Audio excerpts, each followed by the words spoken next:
आज हम एक ऐसे ट्रेडिंग कॉन्सेप्ट के बारे में जानने वाले हैं जिसे अगर आप सीख जाते हैं तो आपकी ट्रेडिंग स्टाइल हमेशा हमेशा के लिए बदल जाएगा। टेक्निकल एनालिसिस के जन्मदाता चार्ल्स डॉ ने ईयर 1900 में एक थ्योरी दिया था, डॉ थ्योरी, जिससे लोग एक्चुअली मार्केट को प्रिडिक्ट कर सकते थे कि आगे क्या होने वाला है। भले ही आज के यूट्यूब ट्रेडिंग चैनल इस बारे में बात ना करती हो, लेकिन आज भी यह स्ट्रेटजी उतनी ही कामयाब है जितने की 100 साल पहले थी। और यह स्ट्रेटजी इसी थ्योरी से ड्राइव हुआ है, जिसे मल्टी टाइम फ्रेम एनालिसिस कहा जाता है। इस वीडियो में मैं आपको समझाऊंगा कि कैसे आप हायर टाइम फ्रेम से लेकर लोअर टाइम फ्रेम तक चार्ट्स का एनालिसिस कर सकते हैं और अपने ट्रेडिंग डिसीजन को बेहतर बना सकते हैं। तो सबसे पहले समझते हैं कि मल्टी टाइम फ्रेम एनालिसिस होता क्या है। यह एनालिसिस का एक तरीका है जिसमें आप पहले हायर टाइम फ्रेम का एनालिसिस करते हैं और फिर धीरे धीरे लोअर टाइम फ्रेम तक आते हैं। इस प्रोसेस में आपको तीन महत्वपूर्ण टाइम फ्रेम की जरूरत होती है। पहला time frame direction time frame होता है, जिसका उपयोग आप मार्केट की दिशा को समझने के लिए करते हैं। यानी आप देखते हैं कि प्राइस ऊपर जा रहा है, नीचे जा रहा है या साइडवेज मूव कर रहा है, जिससे आपको ओवरऑल ट्रेंड का आइडिया मिलता है। दूसरा time frame behaviour time frame होता है, जो प्राइस के बिहेवियर के बारे में डिटेल में बताता है। यानी प्राइस का मोमेंटम कैसा है, मार्केट स्ट्रक्चर ब्रेक हो रहा है या नहीं, वीक रिजेक्शंस या डोजी कैंडलस्टिक्स दिख रहे हैं या नहीं, और मार्केट रिट्रेस कर रहा है या नहीं। तीसरा और आखिरी time frame entry time frame होता है, जिसमें आप एक्चुअल ट्रेड एंटर करते हैं। अगर प्राइस डाउन ट्रेंड में है तो आप सेल के लिए देखेंगे, और अगर अपर ट्रेंड में है तो आप बाय करने के लिए देखेंगे। ये बहुत सिंपल है। ये जो टाइम फ्रेम्स आप इस्तेमाल करेंगे वो आपके ट्रेडिंग स्टाइल पर निर्भर करते हैं। मान लीजिए मैं इंट्राडे और स्विंग ट्रेडिंग का मिक्स उपयोग करता हूं, तो मैं 4 घंटे का टाइम फ्रेम डायरेक्शन के लिए, 1 घंटे का टाइम फ्रेम बिहेवियर के लिए और 15 मिनट का टाइम फ्रेम एंट्री के लिए उपयोग करता हूं।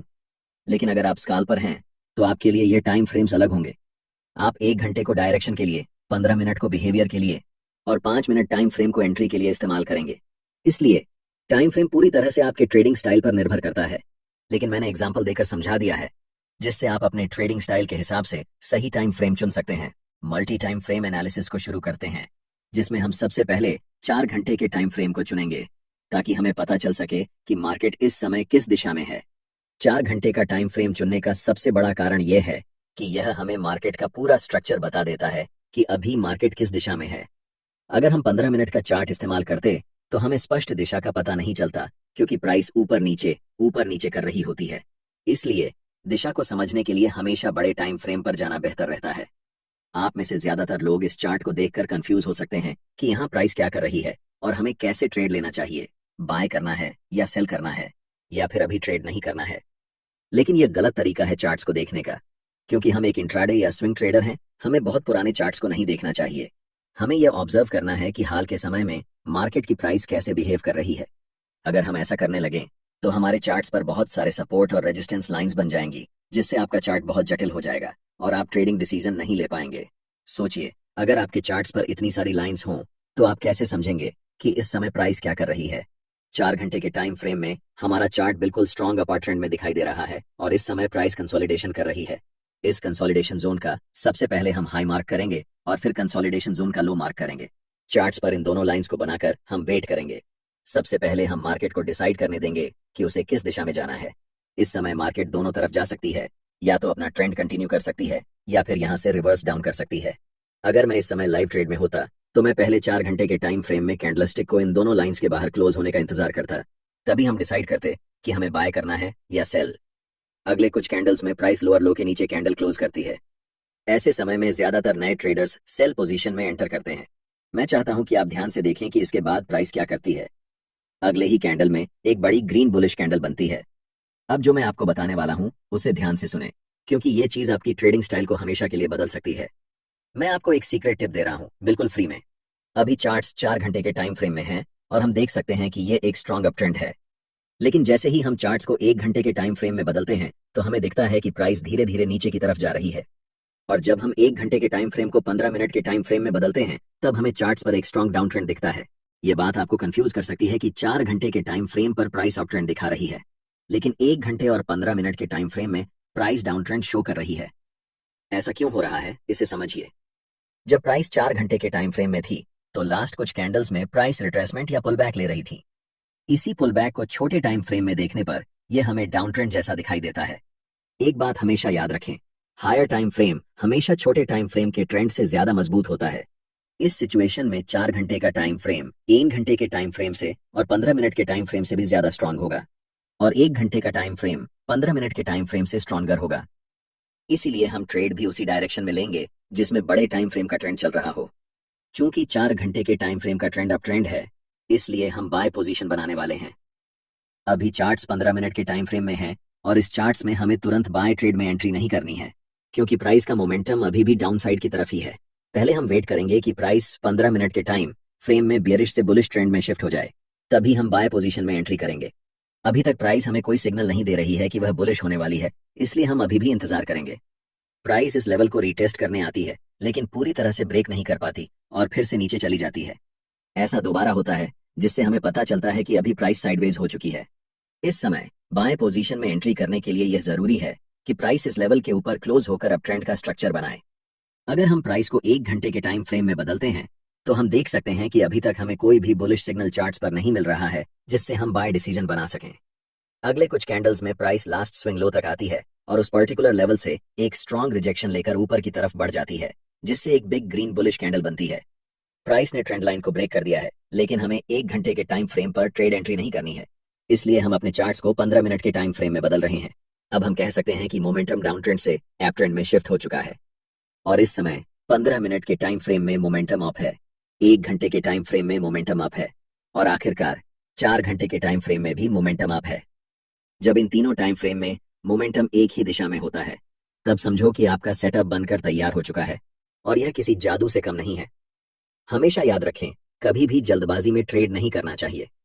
हमें तब तक इंतजार करना चाहिए जब तक तीनों टाइम फ्रेम में प्राइस एक ही दिशा में न हो जाए। अब यहाँ हम बाय पोजीशन में ट्रेड में एंट्री करते हैं, ठीक इस ज्वाइंट ग्रीन कैंडल की क्लोजिंग पर, जिसमें हमारा स्टॉप लॉस ट्रेंड लाइन के थोड़े नीचे होगा। इस ट्रेड में हमारा टारगेट लेवल 4 घंटे के टाइम फ्रेम का स्विंग हाई होने वाला है, क्योंकि प्राइस ने इसी लेवल से डाउन ट्रेंड की ओर शिफ्ट होना शुरू किया था। इसे आप सप्लाई जोन या रेजिस्टेंस एरिया भी कह सकते हैं। अगर आप टारगेट सेट करने में कंफ्यूज हो रहे हैं, तो मैं आपको एक टिप देता हूँ। ट्रेड में एंट्री करने से पहले आपको चार्ट्स के लेफ्ट साइड पर ध्यान देना चाहिए और देखना चाहिए कि स्विंग कौन कौन से लेवल पर है। जैसे कि लास्ट टाइम ये एक स्विंग हाई है और इससे पहले ये एक स्विंग हाई है, तो हम इस समय 2 टारगेट रख सकते हैं। लेकिन क्योंकि बड़े टाइम फ्रेम में ट्रेंड स्ट्रांग है, इसलिए स्विंग हाई को टारगेट रखना ज्यादा सही रहेगा। और देखो, प्राइस बिना समय बर्बाद किए ऊपर चला गया। अब मैं आपको एक और तरीका बताता हूँ कि कैसे इस ट्रेड में एंट्री करनी है। 1 घंटे में शिफ्ट करते हैं। अब प्राइस अपने हाई के आसपास है और अगर आप यहाँ बाय पोजीशन में ट्रेड एंट्री करते हैं, तो आपका स्टॉप लॉस काफी नीचे होना पड़ेगा, जिससे आपका रिस्क रिवॉर्ड रेशियो खराब हो जाएगा। इसलिए हमें तुरंत ट्रेड में एंट्री नहीं करनी है, बल्कि प्राइस को पहले रिट्रेस होने देना चाहिए इस लेवल तक। प्राइस रेड कैंडल बनाते हुए नीचे आती है और इस लेवल को टच करती है, लेकिन आप तुरंत यहाँ पर एंट्री नहीं ले सकते। अगर आप यहाँ एंट्री लेते हैं, तो आप बस अनुमान लगा रहे हैं कि प्राइस ऊपर जाएगा, लेकिन प्राइस बहुत अनिश्चित होता है।